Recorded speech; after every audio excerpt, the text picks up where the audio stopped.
Ang programang ito ay rated SPG. Striktong patnubay at gabay ng magulang ang kailangan. Maaaring may masiselang tema, lengguwahe, karahasan, sexual, horror o droga na hindi angkop sa mga bata. Porsigido si Annalyn sa kanyang mga desisyon na kung saan pumunta talaga sa lugar kung nasan nitong si Don Pepe. Dito na nga talagang nadaanan nila ang maraming tao at talagang porsigido ito na itanong kung ano ang nangyari doon. Dito niya na napagkaalaman na may hinuhulog daw na tao na kung saan talagang sinama siya ni Dr. Lindon at sinabihan siya na aalis na sila. Pero ito ay nagpaiwan talaga itong si Annalyn na kung saan hindi muna sila umalis dahil inaakyat na itong isang tao na kung saan kinilala niya ito agad.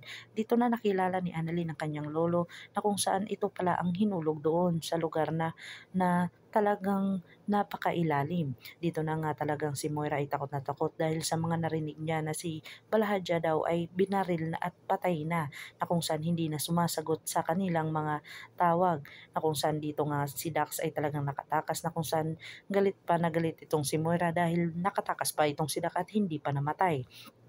Agad naman itong dumating si Zoe doon na kung saan talagang emotional ito dahil sa mga nagawa niya. Dito na nga sinabi niya dito kay Moira na talagang naitulak niya daw at kinitil niya daw ang buhay ni Don Pepe na kung saan talagang ikinasasaya pa ito ni Moira dahil sa kanyang mga nagawa. Pero pinagalitan pa rin siya at nagtatalo sila dahil sa mga maling desisyon ni Zoe na kung saan itinakas niya talaga itong si Don Pepe. Dito na talaga nalaman ni Zoe ang pagkatawag ni Dr. RJ Tanyag sa kanya na kung saan ipinaalam dito na buhay itong si Don Pepe dahil sa mga nalaman niya na kung saan takot na takot siya dito at talagang sinabi niya dito kay Moira at pumunta sila sa Estridge Medical Center.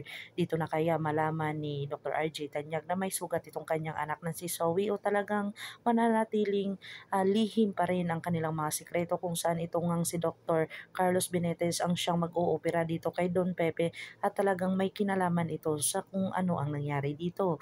Dito na nga kaya ipapatunayan ni Annalyn na bubuhayin niya ang kanyang lolo na kung saan gusto niyang malaman ang buong katotohanan na talagang sino ang may sala rin ng kanyang pagkawala at pagkalaglag doon sa Pangpang. Pakaabangan natin ang mga susunod pa na episode na ito. Ang abot kami na pangarap. If you like my story, please like, share, and subscribe para ma-update po kayo sa mga susunod pa. Yun lamang po at maraming salamat.